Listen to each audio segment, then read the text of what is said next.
हैं, बहुत बड़ा काम कर ले बबुआ। हाँ, हम जानते हैं।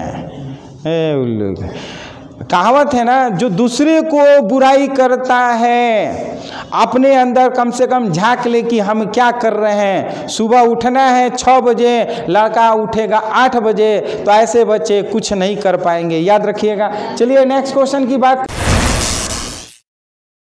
हेलो फ्रेंड्स, आप सबका स्वागत है ERF फिजिक्स क्लासेस में। आज हम लोग बात करने जा रहे हैं क्लास 12 का सब्जेक्टिव क्वेश्चन का। ये सब्जेक्टिव क्वेश्चन है वो है सेकंड बुक का, जो कि एग्जाम में आने वाला है। हम लोग कोई भी क्वेश्चन आज बताने वाले हैं, याद रखिएगा। ये क्वेश्चन ऑलरेडी क्वेश्चन बैंक से उठा करके आपको बता रहे हैं। ये क्वेश्चन जो है कुछ ऑब्जेक्टिव के रूप में है, कुछ सब्जेक्टिव के रूप में है। ये एग्जाम में हमेशा पूछा हुआ है, हमेशा पूछता भी है, इसलिए इस सारे क्वेश्चन का प्रैक्टिस करने जा रहे हैं। तो यदि आप इस चैनल के नए व्यूअर हैं तो इस चैनल को जरूर सब्सक्राइब कर लीजिए। और हाँ, अभी तक जो हमारे पहले का क्रैश कोर्स का वीडियो नहीं देखे होंगे तो प्लेलिस्ट में जा करके वो सारा वीडियो जरूर देखिए। तो चलिए स्टार्ट करते हैं आज का सबसे पहला पॉजिटिव थॉट से, उसके बाद हम लोग इसके आगे क्वेश्चन की बात करेंगे। देखिए, विपरीत परिस्थितियों में कुछ लोग टूट जाते हैं।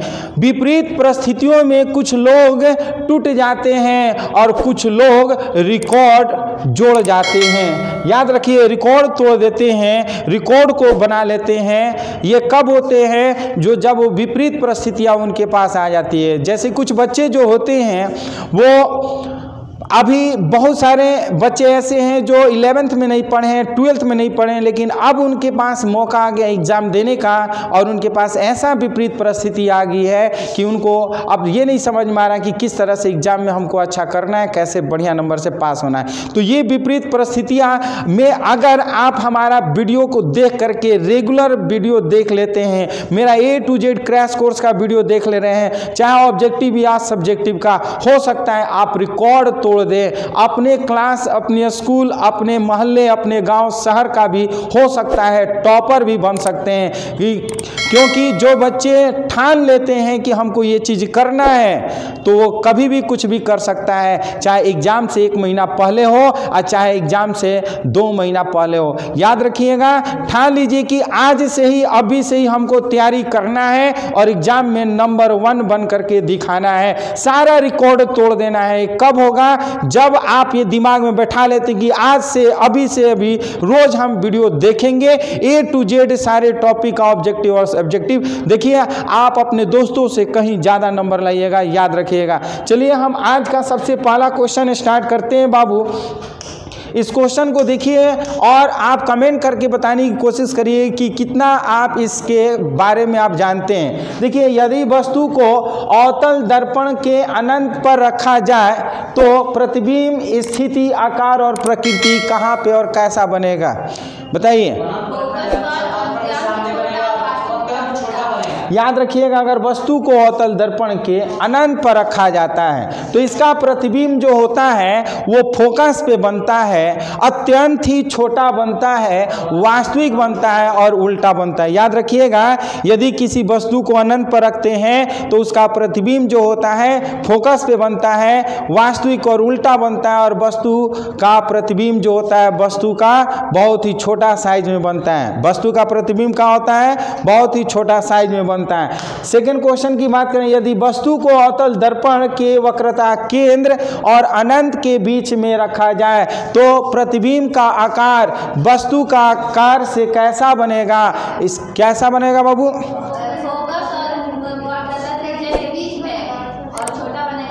हाँ, याद रखिएगा, हम कहेंगे क्या कि जब वस्तु को जब हम लोग अवतल दर्पण में अनंत और वक्रता केंद्र के बीच में रखते हैं तो इसका प्रतिबिंब फोकस और वक्रता केंद्र पर बनता है। कहाँ पे बनेगा? फोकस और वक्रता केंद्र के बीच बनेगा, छोटा बनता है, वास्तविक और उल्टा बनता है। याद रखिएगा, कैसा बनेगा? वास्तविक, उल्टा और फोकस और वक्रता केंद्र के बीच बनता है। नेक्स्ट क्वेश्चन की बात करते हैं, यदि वस्तु को अवतल दर्पण के केंद्र पर रखा जाए तो प्रतिबिंब की स्थिति, आकार और प्रकृति कैसा बनेगा? उल्लू कहीं के जब हम वस्तु को अवतल दर्पण के केंद्र पर रखते हैं, वक्रता केंद्र पर रखते हैं, तो याद रखिएगा इसका प्रतिबिंब भी वक्रता केंद्र पर ही बनेगा, वस्तु के बराबर बनेगा और वास्तविक और उल्टा बनेगा। बबुआ पढ़ लो, वक्रता केंद्र पर बराबर वास्तविक तथा उल्टा बनेगा। नेक्स्ट क्वेश्चन की बात करते हैं। यदि वस्तु को अवतल दर्पण के फोकस तथा वक्रता केंद्र के बीच में रखा जाए तो इसका प्रतिबिंब आकार और प्रकृति कैसा बनेगा बाबू?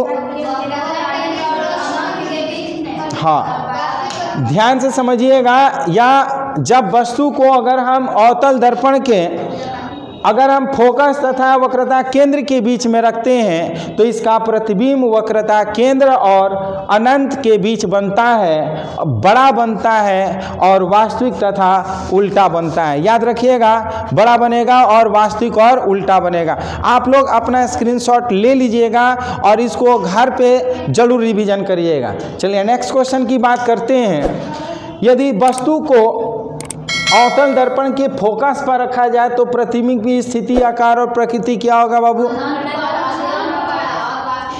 देखिए कुछ लड़की जो हैं वो बहुत तेज हैं, मेहनत कर रही हैं, कुछ गधे बैठे हुए हैं, वो आए हैं अपना टाइम पास करके चले जाएंगे ना। घर पे तो पढ़ेंगे नहीं, ऑनलाइन भी पढ़ेंगे नहीं, क्लास में भी आ करके बैठेंगे और लड़की बता रही हैं। बड़ा ताज्जुब की बात है, क्योंकि आने वाला समय में लड़के झाड़ू पोछा मारेंगे और लड़की नौकरी करेगी। आज के डेट में लड़कियां ही टॉपर बन रही है। रीज़न यही है कि लड़कियां मेहनत कर रही है और लड़के बुड़बक बन रहे हैं। काम कर ले ना, बहुत बड़ा काम कर ले हैं, बहुत बड़ा काम कर ले बबुआ। हाँ, हम जानते हैं उल्लू कहावत है ना, जो दूसरे को बुराई करता है अपने अंदर कम से कम झांक ले कि हम क्या कर रहे हैं। सुबह उठना है 6 बजे, लड़का उठेगा 8 बजे, तो ऐसे बच्चे कुछ नहीं कर पाएंगे। याद रखिएगा। चलिए नेक्स्ट क्वेश्चन की बात कर रहे हैं। यदि वस्तु को अवतल दर्पण के फोकस पर रखा जाए तो प्रतिबिंब की स्थिति, आकार और प्रकृति क्या होगा बाबू?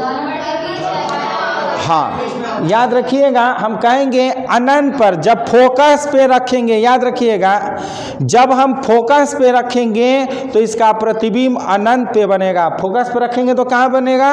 अनंत पे बनेगा और बहुत ही बड़ा बनता है और वास्तविक तथा उल्टा बनता है। याद रखिएगा।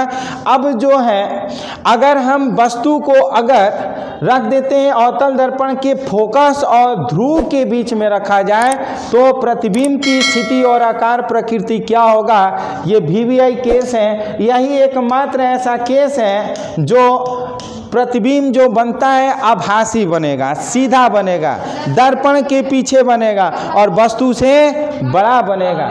याद रखिएगा, क्या कहेंगे? ये दर्पण के पीछे बनता है, बड़ा बनता है, आभासी और सीधा बनेगा। ये सब जो क्वेश्चन है ऑब्जेक्टिव के रूप में एग्जाम में आता है, इसे आप लोग याद रखिएगा। नेक्स्ट क्वेश्चन की बात करते हैं। यदि वस्तु को उत्तल दर्पण के अनंत पर स्थित हो तब प्रतिबिंब की स्थिति, आकार और प्रकृति क्या होगा? जब वस्तु को उत्तल दर्पण के अनंत पर रखेंगे तो वस्तु का प्रतिबिंब जो होगा वो फोकस पर ना, और वस्तु से अत्यंत जो होगा वो छोटा बनता है, आभासी बनता है और कैसा बनेगा? तो कहेंगे कि सीधा बनेगा। याद रखिएगा, उत्तल दर्पण में हमेशा प्रतिबिंब सीधा बनता है, अवतल दर्पण में हमेशा प्रतिबिंब उल्टा बनता है। लेकिन एक ही केस है ना जिसमें सीधा बनता है, वो केस है जब वस्तु को अवतल दर्पण के फोकस और ध्रुव के बीच में रखेंगे, तभी ये वस्तु का प्रतिबिंब आभासी और सीधा बनेगा। अदरवाइज जितना भी केस आप देखे होंगे सभी में जो है वो वस्तु का प्रतिबिंब उल्टा बनेगा और वास्तविक बनता है। नेक्स्ट क्वेश्चन की बात करते हैं। यदि वस्तु को उत्तल दर्पण के अनंत तथा दर्पण के ध्रुव के बीच में कहीं पर भी स्थित हो तो प्रतिबिंब की स्थिति, आकार और प्रकृति क्या होगा बाबू? कहेंगे प्रतिबिंब जो है वो दर्पण के पीछे फोकस और ध्रुव के बीच वस्तु से अनंत ना अत्यंत ही छोटा बनेगा, आभासी बनेगा और सीधा बनेगा। याद रखिएगा, उत्तल दर्पण में हमेशा जो प्रतिबिंब होता है वो हमेशा सीधा बनता है और अवतल दर्पण में प्रतिबिंब जो होता है वो उल्टा बनता है, एक केस छोड़ करके। एक्सेप्शन हर जगह होता है। चलिए नेक्स्ट क्वेश्चन की बात करते हैं। अवतल दर्पण की फोकस दूरी कैसा होता है बाबू? अवतल दर्पण की फोकस दूरी याद रखिएगा, अवतल दर्पण की फोकस दूरी जो होती है हमेशा ऋणात्मक होती है। अवतल दर्पण की फोकस दूरी क्या होती है? ऋणात्मक होती है। देखिए यह हम लोग का क्रैश कोर्स है और बच्चों को बोला गया है कि आप लोग रिवीजन करके आइएगा। इसको हम लोग प्रैक्टिस करेंगे, रिवीजन करेंगे, लेकिन कुछ बच्चे जो हैं वो बिना रिवीजन किए चल देते हैं क्रैश कोर्स करने के लिए, बिना प्रैक्टिस किए घर से आ जाते हैं। देखिए क्रैश कोर्स का मतलब होता है कि आप एक बार उसको रिकॉल करते हैं। हम लोग जो चीज़ पढ़े हुए हैं वो फटाफट रिकॉल कर लेते हैं, याद कर लेते हैं, ताकि आपके एग्जाम में अगर क्वेश्चन पूछे तो आप फटाफट जवाब दे पाए। याद रखिएगा, एक क्रैश कोर्स का मेन मोटो है कि जो चीज़ आप पढ़े हैं उसको पुनः हम दोबारा पढ़ा करके याद करवाएं, रिवीजन करवाएं। याद रखिएगा, अवतल दर्पण की फोकस दूरी होती है ऋणात्मक, लेकिन उत्तल दर्पण की फोकस दूरी होती है धनात्मक। क्या कहेंगे? उत्तल दर्पण की फोकस दूरी कैसी होती है? कहेंगे धनात्मक होती है। उत्तल दर्पण की फोकस दूरी धनात्मक होती है ना। चलिए नेक्स्ट, दर्पण सूत्र का फॉर्मूला क्या होता है बाबू? याद रखिएगा, दर्पण सूत्र 1/f = 1/v + 1/u होता है। लेकिन अगर यहाँ पे माइनस कर देंगे तो किसका सूत्र हो जाएगा? लेंस का सूत्र हो जाएगा ना। चलिए, रेखीय आवर्धन किसे कहते हैं?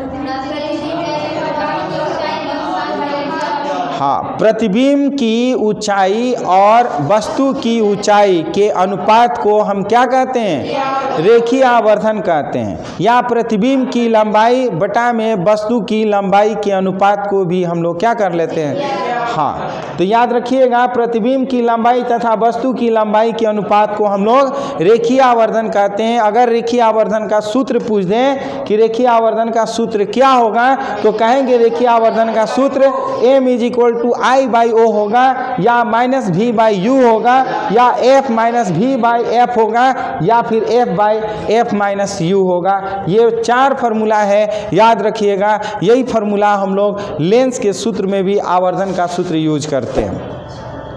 चलिए नेक्स्ट क्वेश्चन की बात करते हैं। प्रकाश का अपवर्तन किसे कहते हैं? बताइए, प्रकाश का अपवर्तन किसे कहते हैं? बताइए। जब प्रकाश वस्तु से चलकर किसी माध्यम पर टकराता है और फिर माध्यम में प्रवेश करता है तो वस्तु। चलिए बबू आज सुन लीजिए। हाँ बोलिए। जब प्रकाश की किरणें आनंद से चलकर किसी वस्तु पर पड़ती है तो वो परावर्तन करता है। उल्लू के बैठिए, ध्यान से समझिए। प्रकाश का अपवर्तन का मतलब होता है जब प्रकाश की किरण एक माध्यम से दूसरे माध्यम में जाती है तो अभिलंब की ओर मुड़ जाती है। प्रकाश की मुड़ने की इस घटना को प्रकाश का क्या कहते हैं? समझ में आया? अच्छा, प्रकाश की किरण एक माध्यम से दूसरे माध्यम में जाने पर ना अपने मार्ग से क्या होती है? विचलित हो जाती है, अर्थात वो मुड़ जाती है ना। इस घटना को ही प्रकाश का अपवर्तन कहते हैं। याद रखिएगा। नेक्स्ट क्वेश्चन की बात करते हैं। सघन माध्यम किसे कहते हैं बबुआ? जब प्रकाश की किरणें किसी माध्यम से प्रिज्म में इंटर करती है तो पहले जो माध्यम होता है उसे सघन माध्यम। जरूरी है कि पहले माध्यम सघन होगा? अब पहला माध्यम विरल भी तो हो सकता है। हाँ तो फिर नहीं, देखिए इसका जवाब ऐसे कहेंगे कि जब आपतित किरण ना आपतित किरण के सापेक्ष जो अभिलंब की ओर झुकती है तो दूसरा माध्यम पहले माध्यम के सापेक्ष सघन माध्यम कहलाता है। देखिए सघन माध्यम बबुआ, जब प्रकाश की किरण जो है ये इससे एक माध्यम से दूसरे माध्यम में जाती है तो यह अभिलंब की ओर क्या होती है? झुक जाती है। तो यह माध्यम पहले माध्यम के सापेक्ष सघन माध्यम कहलाती है। पहले माध्यम के सापेक्ष क्या होगी? सघन माध्यम। ये सघन माध्यम हो जाएगा और ये विरल माध्यम हो जाएगा। बात समझ में आया? कोई दिक्कत? नेक्स्ट क्वेश्चन, विरल माध्यम किसे कहते हैं? देखिए अभी विरल माध्यम बताया ना, कहेंगे क्या कि जब आप अपवर्तित किरण जो है आपतित किरण के सापेक्ष अभिलंब से दूर भागती है तो दूसरा माध्यम जो होता है पहले माध्यम के सापेक्ष जो होती है वो विरल माध्यम कहलाता है। जैसे मान लिया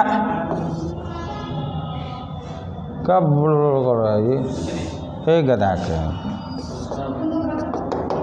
देखिए ये विरल माध्यम है और ये क्या है सघन माध्यम है। और जब सघन माध्यम में जब प्रकाश की किरणें आती हैं तो ये ना अभिलंब की ओर मुड़ जाती है और जब मुड़ जाती हैं तो पुनः क्या होता है यहाँ पर हम इसको अभिलंब डालते हैं और अभिलंब से ये दूर भागती है तो पुनः यह क्या हो जाता है विरल माध्यम। याद रखिएगा कौन सा माध्यम विरल माध्यम।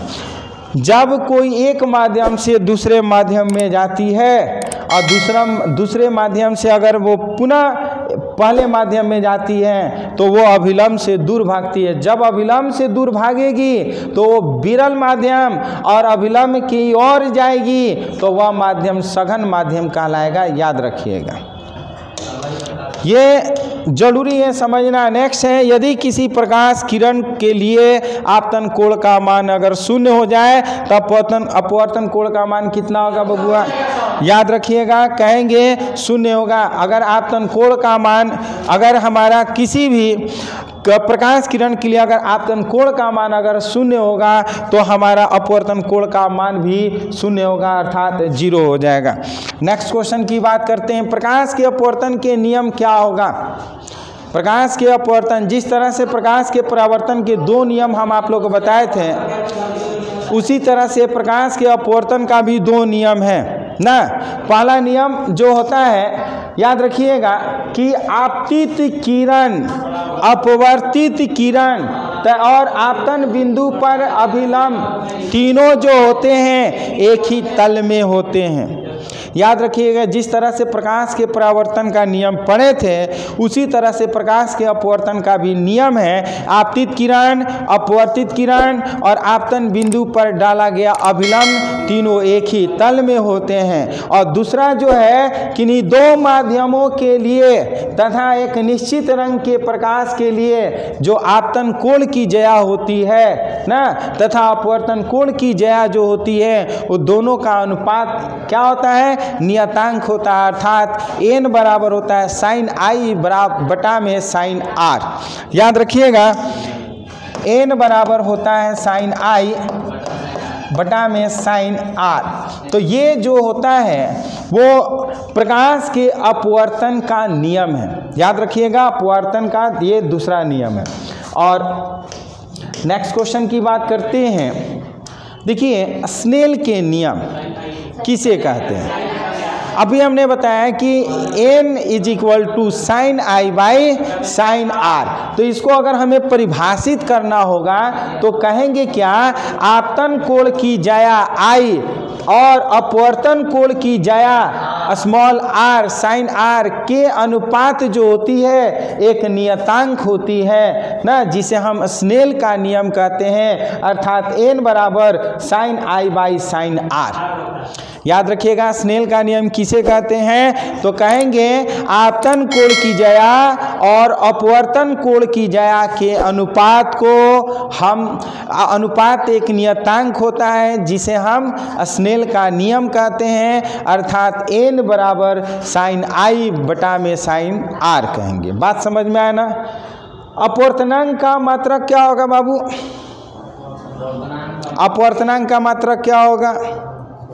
देखिए n बराबर क्या लिखें sine i by sine r। n जो है वो अपवर्तनांक है। चूंकि यह कोण है ना कोण का कोई मात्रक नहीं होता है, ये 2 समान राशियों का अनुपात होता है इसलिए अपवर्तनांक की कोई मात्रक नहीं होता है, यह एक प्योर संख्या होता है। तो हम क्या कहेंगे बबुआ?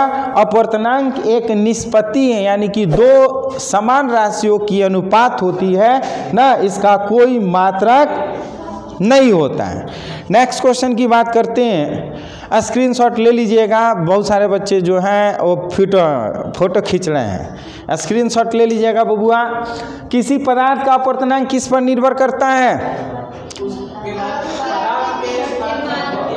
हाँ देखिए, जो अपवर्तनांक होता है वो निम्नलिखित पदार्थों पर निर्भर करता है। जैसे कि हम बात करें माध्यम की प्रकृति पर कि माध्यम कैसा है, दूसरा कहेंगे माध्यम की भौतिक अवस्था ना, और प्रकाश के रंग, और चौथा जो होता है माध्यम के ताप पर निर्भर करता है। याद रखिएगा, अलग अलग कंडीशन में अपवर्तनांक का मान अलग अलग होता है। ताप अलग होगा तो अपवर्तनांक अलग होगा ना, माध्यम की प्रकृति अलग होगी तो उसका अपवर्तनांक अलग हो जाएगा। रंग जितने भी हैं सभी रंगों के लिए अलग अलग अपवर्तनांक होता है, याद रखिएगा। नेक्स्ट क्वेश्चन की बात करते हैं, निरपेक्ष अपवर्तनांक किसे कहते हैं? निरपेक्ष अपवर्तनांक ध्यान से समझिएगा, कहेंगे यदि अपवर्तन की क्रिया में प्रकाश वायु या निर्वात से किसी माध्यम में अपवर्तित हो रहा है तो वायु के सापेक्ष इस माध्यम का अपवर्तनांक ही उसका निरपेक्ष अपवर्तनांक कहलाता है। याद रखिएगा, निरपेक्ष अपवर्तनांक का मतलब कि अगर कोई भी प्रकाश वायु या निर्वात से किसी दूसरे माध्यम में जाता है तो पहले माध्यम के सापेक्ष दूसरे माध्यम का अपवर्तनांक ही निरपेक्ष अपवर्तनांक कहलाता है। तो हम क्या कहेंगे, यदि अपवर्तन की क्रिया में प्रकाश जो होता है वायु या निर्वात से किसी माध्यम में अपवर्तित हो रहा है तो वायु या निर्वात के सापेक्ष ना उस माध्यम का अपवर्तनांक जो होगा वो निरपेक्ष अपवर्तनांक कहलाएगा। कभी कभी पूछ देगा कि सापेक्ष अपवर्तनांक किसे कहते हैं, ये निरपेक्ष अपवर्तनांक है। इसे सापेक्ष अपवर्तनांक की बात करेंगे तो कहेंगे वायु या निर्वात के अतिरिक्त ना किसी एक अन्य माध्यम के सापेक्ष दूसरे माध्यम का अपवर्तनांक उसका सापेक्ष अपवर्तनांक कहलाता है। यानी कि एक माध्यम के सापेक्ष दूसरे माध्यम का अपवर्तनांक ही सापेक्ष अपवर्तनांक कहलाता है। एक माध्यम के सापेक्ष दूसरे माध्यम का अपवर्तनांक ही सापेक्ष अपवर्तनांक कहलाता है। याद रखिएगा। नेक्स्ट क्वेश्चन की बात करते हैं, वायु या निर्वात के लिए निरपेक्ष अपवर्तनांक कितना होता है? याद रखिएगा, सबसे कम होता है और वो कितना होता है? 1 होता है। वायु या निर्वात के लिए ना, निर्वात के लिए जो अपवर्तनांक का मान होता है सबसे कम होता है वो 1 होता है। और मॉडल पेपर में पूछा था कि सबसे ज़्यादा अपवर्तनांक किसका होता है बबुआ? हीरोवा का? उल्लू का। सबसे अधिक निरपेक्ष अपवर्तनांक किसका होता है? हीरा का। समझ में आ रहा है ना, किसका होता है? हीरा का। सबसे ज़्यादा हीरा का होता है। हीरा का अपवर्तनांक 2.418 होता है, याद रखिएगा, ठीक है, 2.418 होता है। नेक्स्ट क्वेश्चन की बात करते हैं, प्रकाश के वेग के पदों में सापेक्ष अपवर्तनांक का सूत्र क्या होगा बाबू? ध्यान से समझिएगा, उत्तर इसका हम क्या कहेंगे? N2/N1 is equal to V1/V2। ये N2/N1 जो है वो अपवर्तनांक का सूत्र होता है, लेकिन यह अपवर्तनांक अगर वेग के सापेक्ष अगर हम बात करें तो V1/V2 हो जाएगा, याद रखिएगा। तो हम वेग के सापेक्ष अगर हम अपवर्तनांक का फॉर्मूला बात करें तो N2/N1 is equal to V1/V2, या फिर आप ऐसे भी कह सकते हैं N is equal to C/V भी, याद रखिएगा। N is equal to C/V भी, याद रखिएगा। नेक्स्ट क्वेश्चन की बात करते हैं, अपवर्तनांक का सूत्र क्या होता है? ये N इज इक्वल टू क्या कहेंगे? N is equal to C/V। नहीं, अपवर्तनांक का सूत्र होता है। अपवर्तनांक को कहीं आप देखिएगा म्यू से भी डिनोट करते हैं ना, किससे डिनोट करते हैं? Mu is equal to C/V भी आप याद रखिएगा। अपवर्तनांक को हम लोग म्यू से भी डिनोट करते हैं, N से भी डिनोट करते हैं, तो घबराने की जरूरत नहीं है। बताइए नेक्स्ट क्वेश्चन जो है, प्रकाश की उत्कर्मणीयता किसे कहते हैं? बताइए बताइए, ध्यान से समझिएगा। प्रकाश की उत्कर्मणीयता, इसको इंग्लिश में बोलते हैं रिवर्सिबिलिटी ऑफ लाइट। मैच में अक्सर आप लोग देखे होंगे हमेशा रिवर्स करता है।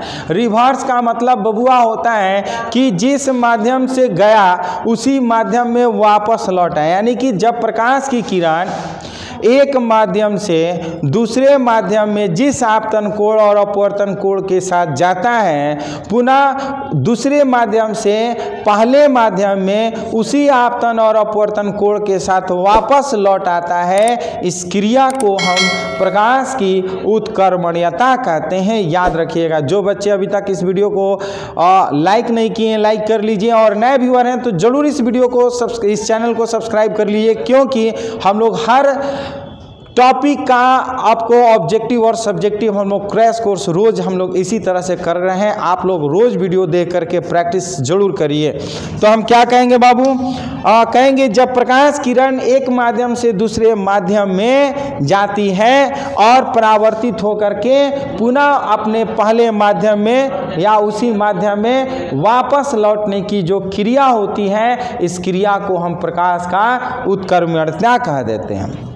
नेक्स्ट क्वेश्चन की बात करते हैं। प्रकाश की उत्कर्मणीयता का सूत्र क्या होता है? तो कहेंगे, देखिए प्रकाश की उत्कर्मणीयता का सूत्र है 1। अगर हम ANG की बात करें तो ANG बराबर 1/GNA हो जाएगा। ANG का मतलब होता है refractive index of glass with respect to air, यानी कि कांच के सापेक्ष ना वायु में जो अपवर्तनांक होता है वो होता है 1 में कांच के सापेक्ष कांच के सापेक्ष वायु का अपवर्तनांक। तो इस तरह से हम लोग लिखते हैं ANG बराबर 1/GNA। बाबू आप पढ़ लो, बच्चे बड़ा दिन के बाद आया हो है। हाँ हम जानते हैं। हाँ आप तो YouTube पे भी देखते नहीं होंगे ना? देखते हैं। हाँ बाबू आप पढ़ लीजिए, एग्जाम तक संजय सर से मुलाकात होगी, फिर संजय सर से भेंट नहीं होगा है ना। चलिए पार्श्विक विस्थापन का सूत्र क्या होगा बाबू? याद रखिएगा। कहेंगे क्या? पार्श्विक विस्थापन का सूत्र है D = TI × 1 - 1/N होता है। याद रखिएगा। विचलन कोण का सूत्र क्या होता है? विचलन कोण का सूत्र याद रखिएगा। विचलन कोण का सूत्र कहेंगे डेल्टा = I - R। विचलन कोण किसको कहते हैं बबुआ? ध्यान से समझ लीजिए। जब प्रकाश की किरण, बबुआ देख लीजिए, जब प्रकाश की किरण ये विरल है और ये सघन है, जब सघन विरल से सघन माध्यम में जाती है और ये क्या होती है? मुड़ जाती है ना, तो ये I होता है। क्या होता है? ये आपतन कोण, और ये क्या होता है? अपवर्तन कोण। और देखिए ये सीधे न जाकर के मुड़ जाती है, तो ये जो कोण होता है इस कोण को विचलन कोण कहते हैं, और ये विचलन कोण बराबर होता है आपतन कोण I - अपवर्तन कोण। डेल्टा = होता है I - R। उम्मीद करते हैं कि आपको क्वेश्चन समझ में आ रहा होगा। ये हम लोग का क्रैश कोर्स है, सेकंड बुक का क्रैश कोर्स कर रहे हैं। फर्स्ट बुक का हम लोग A to Z crash course में पढ़ चुके हैं। जो बच्चे इस वीडियो में नए व्यूअर हैं वो सारे क्वेश्चन का आंसर आप लोग प्लेलिस्ट में चले जाइए। ऑब्जेक्टिव का भी और सब्जेक्टिव का भी A to Z आपको कॉन्सेप्ट के साथ समझाया गया है। आप A to Z वीडियो को देख करके रिविजन कर लीजिए, क्रैश कोर्स कर लीजिए, ताकि एग्जाम में एक भी क्वेश्चन को छोड़ना नहीं है, चाहे वो ऑब्जेक्टिव हो या फिर सब्जेक्टिव। याद रखिएगा। नेक्स्ट क्वेश्चन की बात करते हैं बाबू। बताइए कि आभासी तथा वास्तविक गहराई में संबंध क्या होता है? क्या हम कहेंगे? याद रखिएगा। NW बराबर होता है वास्तविक गहराई बटा में आभासी गहराई। वास्तविक गहराई बटा में आभासी गहराई, ये फार्मूला होता है ना, या फिर कहेंगे दोनों के बीच संबंध होता है ANW।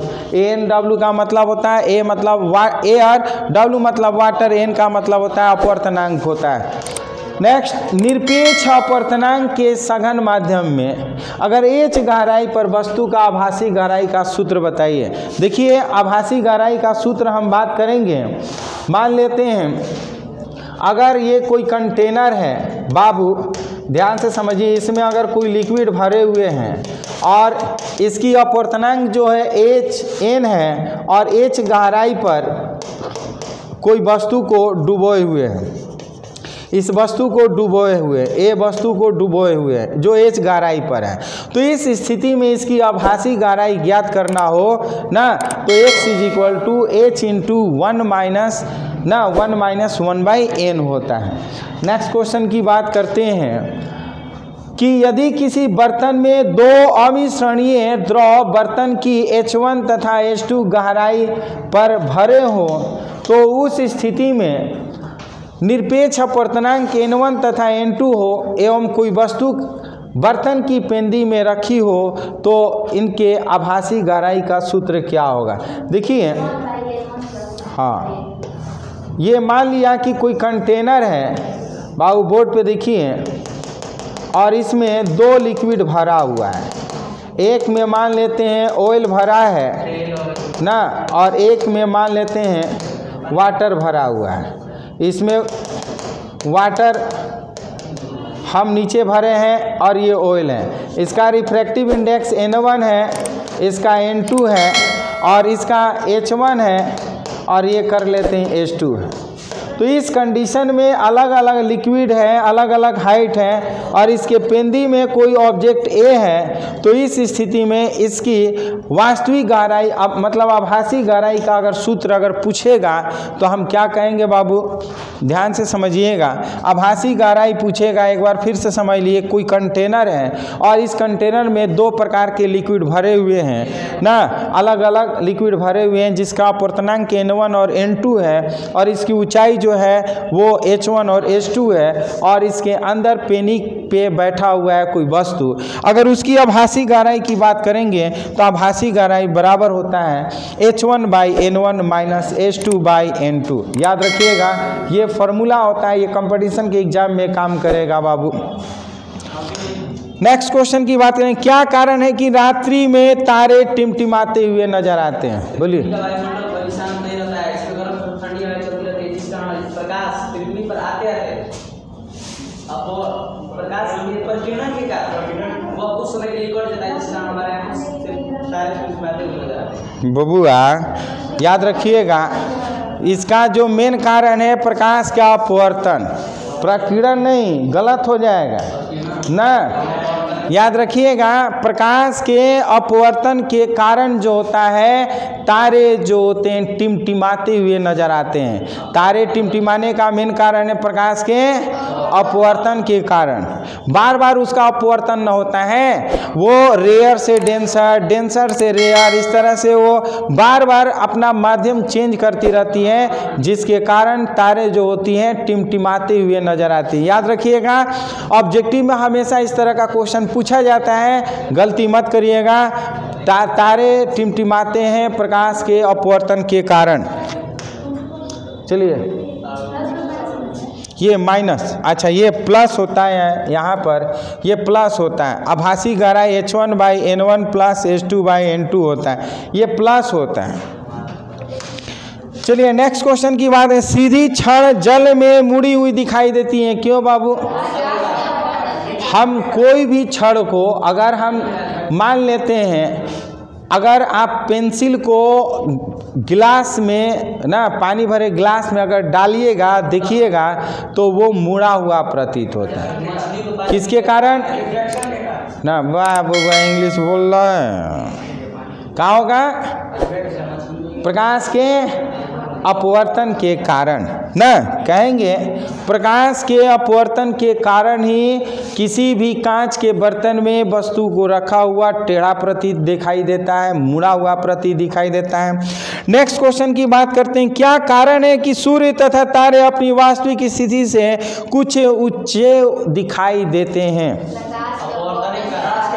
प्रकाश के अपवर्तन के कारण। याद रखिएगा, प्रकाश के अपवर्तन के कारण ही जो सूर्य होती है वो अपनी वास्तविक ऊंचाई से ऊपर उठी हुई दिखाई देती है। जिस बच्चों को स्क्रीनशॉट लेना होगा स्क्रीनशॉट आप लेते रहिएगा बिना कहे पूछे। बात समझ में आया। अगर किसी को भी कोई भी क्वेश्चन में डाउट होता है वो अपना कमेंट करके डाउट क्लियर कर सकता है। याद रखिएगा, आपको कोई भी टॉपिक में अगर आपको डाउट होता है तो क्वेश्चन आप पूछ सकते हैं कमेंट बॉक्स में कमेंट करके। और हाँ, यदि अभी तक इस वीडियो को शेयर नहीं किए तो शेयर कर दीजिएगा और अपने दोस्तों को बता दीजिएगा इस चैनल को सब्सक्राइब करने के लिए। चैनल अधिक से अधिक बच्चों से सब्सक्राइब करवाइए ताकि बहुत से बच्चों के पास ये वीडियो जाए और एग्ज़ाम के प्रिपरेशन करें, चाहे ऑब्जेक्टिव का चाहे सब्जेक्टिव का। और हम हमेशा आपके लिए मेहनत करते हैं ताकि आप एग्ज़ाम में आप अच्छा परफॉर्मेंस करें। तो चलिए बताइए, क्रांति कोण किसे कहते हैं?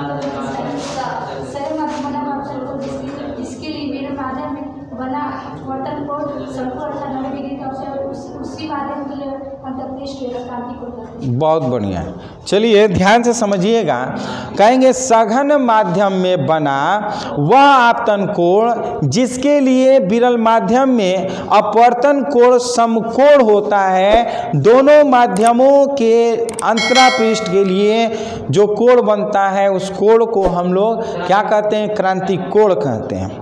कभी कभी पूछ देगा कि प्रकाश के पूर्ण आंतरिक परावर्तन किसे कहते हैं, ये भी देख लीजिए, VVI है ना। एग्जाम में 2 नंबर में पूछेगा, ये भी VVI है, याद रखिएगा। ये सब बहुत बार ये पूछा हुआ है, क्वेश्चन बैंक में आप उठा करके देखिएगा, बहुत बार पूछा हुआ है। तो प्रकाश के पूर्ण आंतरिक परावर्तन किसे कहते हैं?